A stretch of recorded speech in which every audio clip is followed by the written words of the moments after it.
1।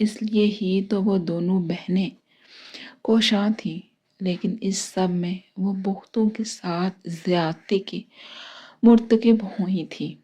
حد سے بڑھ کر جب انہوں نے سازشیں رچی تھیں تو اس کا انجام ایسا ہی ہونا تھا کہ کسی کے ساتھ زیادتی کر کے، کسی کو دکھ دے کر، کسی کا دل دکھا کر اگر آپ بچ جائیں گے تو یہ ناممکن سی بات ہے۔ اس یہ دکھ یا پھر زیادتی کا ازالہ کہیں نہ کہیں کسی نہ کسی روپ میں انسان کو کرنا ہی ہوتا ہے۔ ان کے ساتھ بھی ایسا ہی ہوا تھا۔ ان کے گناہوں کا گڑھا جب بھر گیا تو ان کی پکڑ ہو گئی تھی۔ سائمہ بیگم بھی ان کے جانے کے فوراً بعد ہی وہاں سے روانہ ہو چکی تھی کہ اس سے پہلے سرخ چہرے کے ساتھ گھورتے سید عامر شاہ انہیں بھی اریسٹ کرنے کا حکم نافذ کرتے۔ انہوں نے 9/2/11 ہونا ہی مناسب سمجھا تھا۔ ویسے بھی فاحہ ان کی یہاں آمد اور سچی گواہی کے عوض ان کے بینک اکاؤنٹ میں اچھی خاصی بھاری رقم ٹرانسفر کر چکی تھی، اس لیے مزید ان کا یہاں رکنا کسی کام کا نہیں تھا۔ ہیرا بیٹے بس کر دیں، اور کتنا رونا ہے۔ نینا خانزادہ نے ہیرا کے پاس بیٹھتے اسے اپنے ساتھ لگاتے کہا تو ہیرا کے بہتے آنسوؤں میں مزید تیزی آ گئی تھی۔ شاہ حویلی والے اور چھوٹی حویلی والے بھی ابھی تک یہیں تھے۔ بالاج شاہ کی نظریں کب سے ہیرا کے گرد ہی منڈلا رہی تھیں۔ اسے شدید بے چینی ہو رہی تھی۔ ہیرا کو اس حالت میں دیکھ کر اس کا لال سرخ پڑتا چہرہ، بھیگی ضرورت سے زیادہ لال پڑتی آنکھیں اسے بار بار پہلو بدلنے پر مجبور کر رہی تھی۔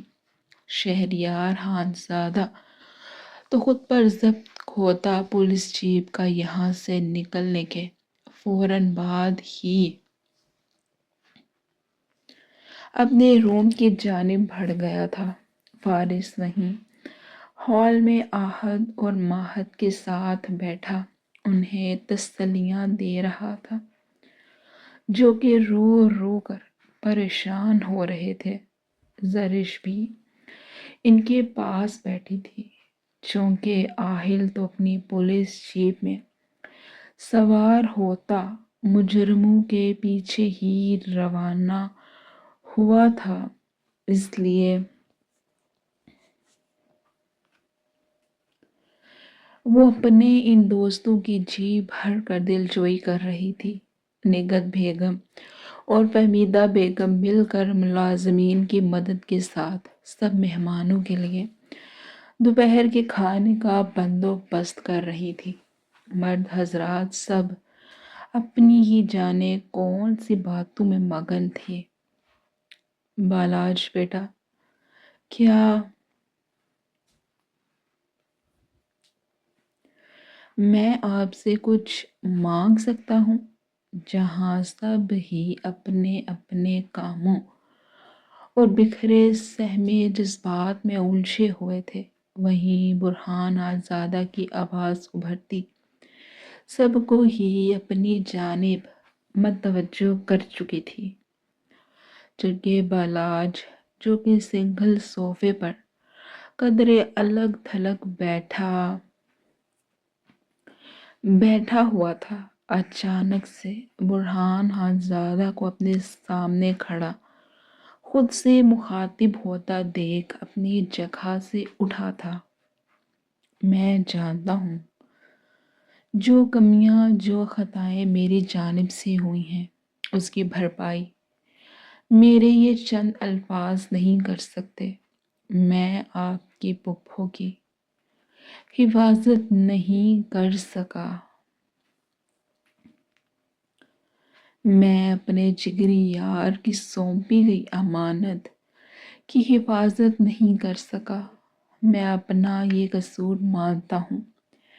برہان خان زادہ نے تمہید باندھے بات کا آغاز کیا تھا، جبکہ بالاج آنکھوں میں سوال لیے ان کی بات سمجھنے کی کوشش کر رہا تھا۔ میں جانتا ہوں اس سب کے لیے محض معافی مانگ لینا ایک بہت ہی چھوٹا لفظ ہے، لیکن اس کے باوجود میں ہاتھ جوڑ کر معافی مانگتا ہوں۔ جو سزا ہے مجھے دو، میں حاضر ہوں، لیکن خدا را ان سب زیادتیوں کے لیے میری بچی کو مزید سزا مت دو۔ وہ معصوم ہے۔ پھر اپنی ماں کے بارے میں سب جان کر وہ مزید ٹوٹ چکی ہے، بکھر چکی ہے میری بچی۔ ہیرا کی جانب دیکھ کر بات کرتے کرتے ان کی سفید داڑھی بھیگ گئی تھی۔ بالاج خود کو سب کی نظروں کا مرکز پا کر اپنے لب کچلتا اس صورتحال سے الگ پریشان ہوا تھا۔ یوں اپنے سے بڑے بوڑھے کو اپنے سامنے روتے بلکتے دیکھنے کی تو اس نے کبھی بھی خواہش نہیں کی تھی۔ ارے نہیں آغا جان، کیا کر رہے ہیں آپ؟ اب اگر اس بد دماغ کو عقل نہیں آنی تو کب آئے گی؟ کسی اور کی تو اس معاملے میں بولنے کی ہمت نہیں ہوئی تھی کہ بالاج کا جو گرم مزاج وہ آج تک سمجھ سکے تھے، اس کی پیش نظر کم از کم خانزادہ حویلی والے کچھ بھی بول کر مزید ہیرا کے لیے مسائل کھڑے نہیں کرنا چاہتے تھے کہ وہ بھی اس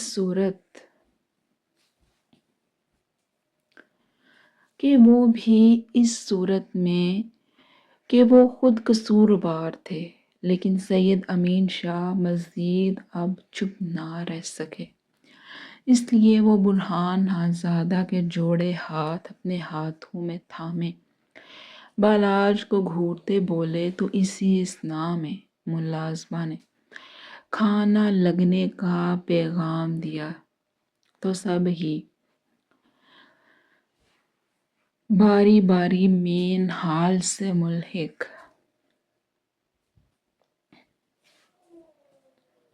ڈائننگ ہال میں جا چکے تھے، جبکہ بالاج بھی سر جھٹکتے تمام تر سوچوں سے چھٹکارا پاتے ان کے پیچھے ہی ہو لیا تھا۔ موسم نے اچانک ہی انگڑائی لی تھی۔ صبح جو ماحول حبس زدہ اور گرم تھا، شام کی اس پہر بادلوں کے سائے تلے کافی پرمسرت ہو چکا تھا۔ ٹھنڈی ہوائیں چلتی بارش کے امکانات کو بڑھا رہی تھی۔ ایسے میں سب بڑی حویلی سے رخصت لیتے اپنی اپنی